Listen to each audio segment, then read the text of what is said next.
Voilà déjà bien longtemps, Madame Milena, que je ne vous ai plus écrit, et aujourd'hui encore, je ne le fais que par suite d'un hasard. Je n'aurais pas au fond à excuser mon silence, vous savez comme je hais les lettres. Le malheur de ma vie, je ne le dis pas pour me plaindre, mais pour en tirer une leçon d'intérêt général, bien si l'on veut, des lettres ou de la possibilité d'en écrire. Je n'ai pour ainsi dire jamais été trompé par les gens, par des lettres toujours. Et cette fois ce n'est pas par celles des autres, mais par les miennes. Il y a là, en ce qui me concerne, un désagrément personnel sur lequel je ne veux pas m'étendre, mais c'est aussi un malheur général.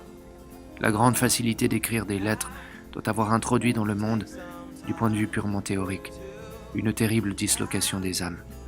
C'est un commerce avec des fantômes, non seulement avec celui du destinataire, mais encore avec le sien propre. Le fantôme grandit sous la main qui écrit, dans la lettre qu'elle rédige, à plus forte raison dans une suite de lettres, où l'une corrobore l'autre et peut l'appeler à témoin. Comment a pu naître l'idée que des lettres donneraient aux hommes le moyen de communiquer? On peut penser à un être lointain, on peut saisir un être proche. Le reste passe la force humaine. Écrire des lettres, c'est se mettre nu devant les fantômes. Ils attendent ce moment avidement. Les baisers écrits ne parviennent pas à destination. Les fantômes les breuvent en route. C'est grâce à cette copieuse nourriture qu'ils se multiplient si fabuleusement. L'humanité le sent et lutte contre le péril. Elle a cherché à éliminer le plus qu'elle le pouvait le fantomatique entre les hommes. Elle a cherché à obtenir entre eux des relations naturelles, à restaurer la paix des âmes en inventant le chemin de fer, l'auto, l'aéroplane. Mais cela ne sert plus de rien. Ces inventions ont été faites une fois la chute déclenchée. L'adversaire est tellement plus calme, tellement plus fort. Après la poste, il a inventé le télégraphe sans fil. Les esprits ne mourront pas de faim, mais nous périrons. Je m'étonne que vous n'ayez encore rien publié à ce sujet, non pour empêcher par exemple, ou pour obtenir quelque chose en faisant éditer vos considérations.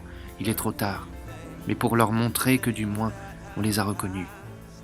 L'exception peut d'ailleurs aussi permettre de les identifier. Ils laissent parfois en effet passer une lettre sans obstacle. Elle vient se poser dans votre main, légère, affectueuse comme la main d'un ami. Attention, ce n'est encore là vraisemblablement qu'apparence. De tels cas sont peut-être les plus dangereux, ceux dont il faut se méfier le plus. Mais du moins, si c'est une illusion, elle est parfaite. Il m'est arrivé aujourd'hui une aventure de ce genre. C'est elle qui me pousse à vous écrire. J'ai reçu la lettre d'un ami, que vous connaissez vous aussi. Il y a longtemps que nous ne nous écrivons plus, ce qui est extrêmement raisonnable. Les lettres, vous avez vu plus haut ce que j'en disais, sont en effet un prodigieux antisomnifère. En quel état n'arrive-t-elle pas? Desséchée, vide et irritante, joie de l'instant, que suit une longue souffrance. Tandis qu'on s'oublie à les lire, le peu de sommeil qu'on a se lève et s'envole par la fenêtre ouverte. Il ne reviendra pas de sitôt. Aussi ne nous écrivons-nous pas. Mais je pense souvent à cet ami, bien que trop fugitivement. Ma pensée tout entière est bien trop fugitive. Pourtant, hier soir, j'ai songé à lui pendant des heures. Ces heures de nuit qui me sont si précieuses à cause de leur hostilité, je les ai employées à lui écrire dans ma tête une lettre où je ne cessais de lui répéter sans fin, avec les mêmes mots, des choses qui me paraissaient d'une extrême importance. Et de fait, j'ai reçu de lui une lettre ce matin.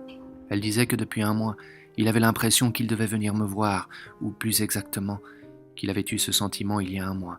Et cette remarque coïncide singulièrement avec des choses que j'ai vécues.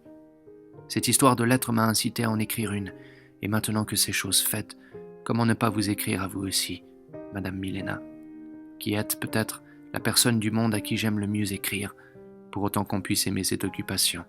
Mais je n'entends parler ici que pour les fantômes qui assiègent ma table avec concupiscence.